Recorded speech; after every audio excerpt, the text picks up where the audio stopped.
Operation Hawaiian Sling, and basically what it is it's a strategic plan that goes after what the chief of police has, which is making Hawaii, and in our case Waikiki, the safest place to live, work, and play.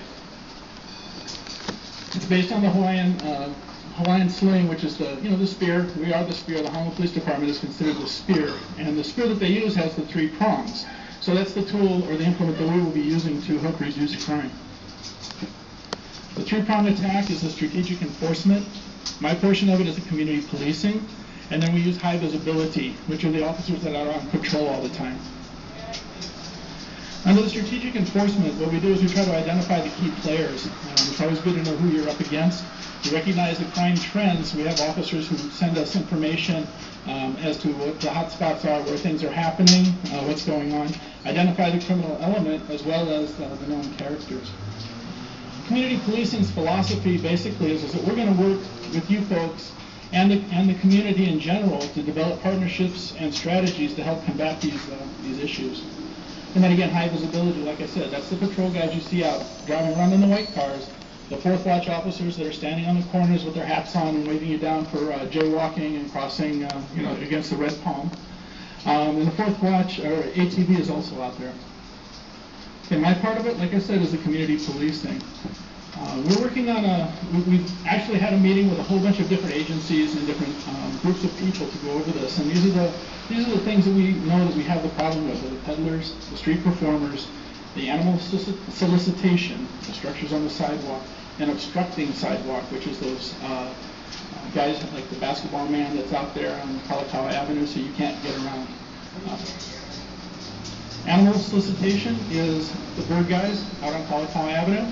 I actually have a picture I will show you here shortly. Okay, why we call this new and approved is, like I said, we actually met with all the people that's involved in this. We've listened to the complaints that the neighborhood board has come up with. We've worked with the hotels, we've worked with the prosecutor's office, the stakeholders. We've made some decisions and we put this plan into place to make it work. Okay, for the peddlers, everybody thinks that we can just go out there and arrest these guys for having this stuff on the sidewalk and selling it and so forth. Okay, we have to have an offer for sale, a lease or a donation or exchange of money or some goods, okay? And it has to be directed at a single person. I can't stand up here and direct it to all you folks and it's not peddling, okay? If I come up and I say, Mr. Finley, would you like to buy my pen for $10? Now that's peddling because I'm directing it directly to Mr. Finley. And he must receive something, and it has to be a tangible item. So it's got to be something that can be held. If it's not a tangible item, it's not an offense. The street performers. Okay, street performers down here is a very touchy subject. It's a First Amendment right. They can get out there and they can talk. They can do what they want to do. Where it becomes peddling is if they are paid to perform. Okay. On the left side, you can see the silver man there with his tips jar out there. And if he does not do anything and just sits there and the girl comes up and puts money in the bucket and then has her picture taken, that is being paid to perform. Okay? On the right-hand side, you have the guy with the steel drums out in front of the IMP. He's just playing along, doing his thing, and people are walking by, dropping money into the bucket. Okay, he is, at that point, he is performing for pay. And so based on that, there is no violation. Because he's going to be out there doing it anyway. Okay? Animal solicitation. Here you go. Okay. Everybody assumes that just walking up in the corner, on the bottom right corner, you see the gentleman on the phone with the parrots on his shoulder. You see the parrots on the garbage can, and the other, looks like it's on the other person as well. That right there, in and of itself, is not animal solicitation.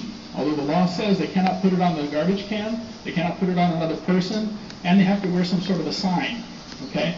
Still not animal solicitation unless any of this is in furtherance of the solicitation, okay? So in other words, I'm walking down the street, Finley comes over, I have my parrot, I put it on his shoulder, I take his camera, I take his picture, give him his camera back, take my bird back, and he walks off. That is not animal solicitation.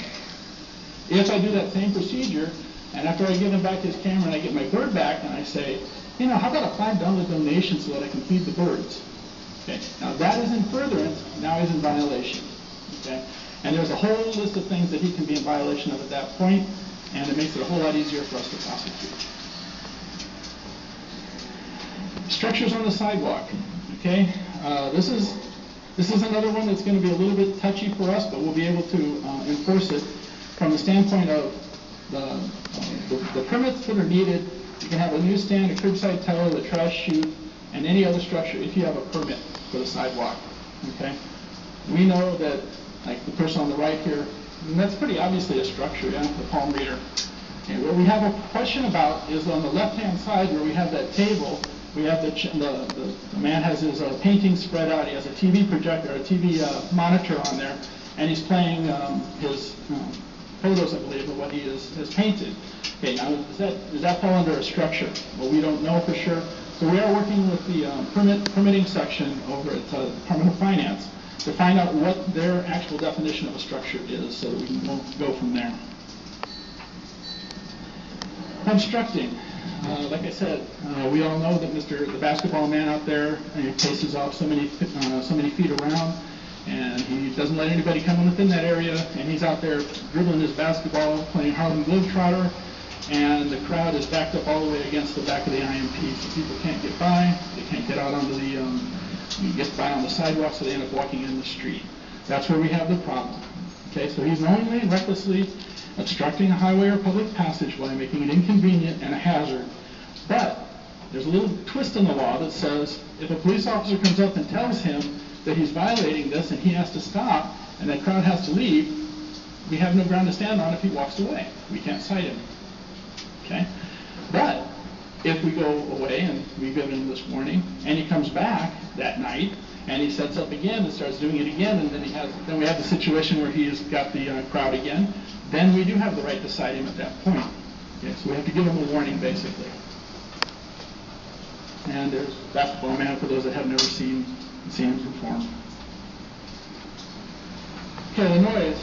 Now, the noise is a big problem down here in Waikiki, and this is basically what the law says. They can play, use, operate, permit, or be played, or use, or operate any radio, tape recorder, cassette player, or any other machine or device reproducing sound on any public property, highway, sidewalk, etc., etc.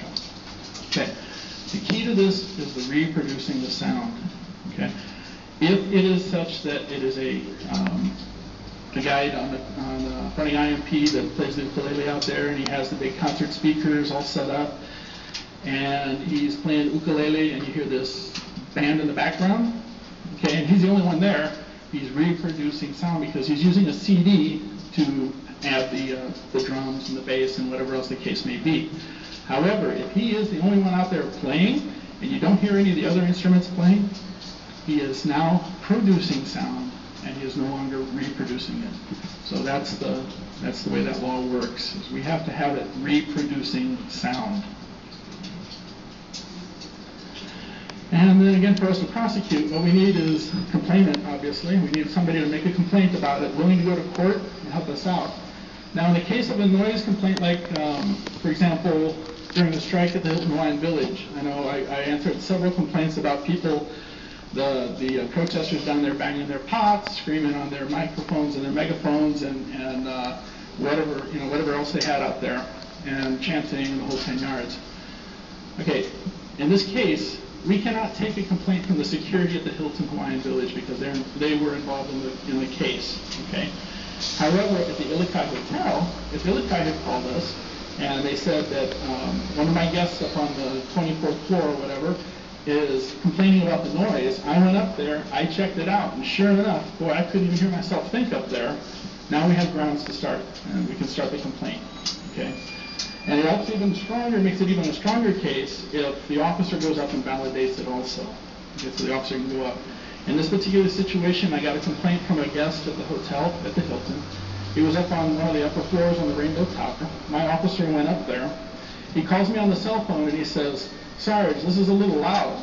Now, I was downstairs and I had no idea where he was. I said, "Well, you need to get away from the protesters. I can't hear what you're saying." And he said, "Sarge, I'm up on the 25th floor. I'm way away from the protesters." In that case, it's a little unusual, a little loud. So my officers were able to make a case and get it initiated. Okay, but that's what we need, is someone who is going to be willing to be a complainant for us and go to court and be a good witness for us and help us in that fashion. Does anybody have any questions? Yeah, I have one. Could you videotape and use that as part of the court proceedings and with the witnesses involved in the case? Could you have a videotape showing the sound and the violation, the supposed violation? It wouldn't hurt, but that would not be the only thing that would allow the case to go forward. That could help reinforce the case along with the witnesses. Right, yes. Okay, thank you. Mr. Wright. A couple of quick questions. Sure. First of all, the people that hand out handbills, you kind of went by the definitions, are they okay or not okay? Because they've been there forever. Okay, like I told the officers, I also do the new training for the new officers that are coming out onto the road. And I offer to buy them lunch if they can tell me all the different distances they have to be from the various locations. So there's like 2.5, 3 pages of different distances that people can be. So what we did, if you go down on Kalakaua Avenue and you look on the side, on the curb, there's actually something that looks like a home plate on the curb. It's a big white square about 4 inches by 4 inches, and then has a triangular piece on it. If they're on the curb side of the intersection of that spot, they are too close to the intersection, and they can be cited. If they're on the away from that intersection, then they're okay. So yes, there are different. The most distances are like 10 feet, 15 feet, and 20. So it just depends on where they are when it's happening. Then when you also ran through it, I didn't see anything that covered prostitution, because the part that you said about peddling was a product. Is that a separate program, or are you going to address that? Well, we have been addressing the prostitution down here pretty regularly. Our crime reduction unit that's one of their main tasks. The captain has tasked them with that. They went out just the other night and picked up 2 or 3 of the girls. Every time they go out, they've picked up a minimum of 2 girls, and so I can say they are out there doing that. What ends up happening, they arrest one of the girls, somebody's up on their phone going, "Hey, the cops are out, get out of here," and they disappear for a while until we're gone, then they come back. Well, thank you for that presentation. I really appreciate the complexities of some of what you're saying. I mean, as a lawyer, I can appreciate some. I mean, so you're saying that if somebody is sitting there and they're performing, and somebody just kind of walks on by, drops a quarter or $1 in the bucket, then that's okay, essentially. That is correct. But if you sit down and take a picture with them, and then you give them some money, then that's a violation. It's you're kind of getting into a gray area, but for example, Silverman on the corner of Kalakaua and Kailani, usually in that area, he will stand there sometimes for 20, 30 minutes and he won't do anything. And if somebody's walking by and they're looking at him, he just stands there. He'll do one of these little things like this and point to the bucket. And if somebody doesn't put money into that bucket, he doesn't do a performance. So when he does put the money in the bucket and he does perform, now that is a violation. I see. So you're trying to make some determination, essentially, and I can appreciate that. Say that this is probably a very tough, very gray area. I mean, I think, at least speaking for myself and maybe for some of the other folks, I mean, I'm glad to see. I take it that the reason you're making the presentation is to let us know that you want to have a stepped-up effort, perhaps in there. I mean, I know that I actually, a couple of years ago, was probably one of the only people here that supported the street performers, and I still sort of do, because I think that they add some color, but I also think that a lot of these people that are just selling things, I mean, clearly that's not a street performer, and so I suppose on the one hand you don't want to get into a question of, well, what kind of artistic entertainment do you like? You know, you like blues, but you don't. Clearly, you can't do that. But if somebody's just selling something pure and simple, then that's not really being a street performer. And so I think that if you're able to make that determination as to what's legal and what's not legal, then by all means, and I think we would encourage you to enforce the law, and I suspect that we would be very supportive of your efforts, because the pure performers are still covered under the law. Under the First Amendment. Right, so if you're a genuine street performer, then you're legal. But if you're basically a salesperson and disguised as something else, then you're not. And I think that it's appropriate for you folks to be enforcing it, so I applaud what you're doing. Thank you.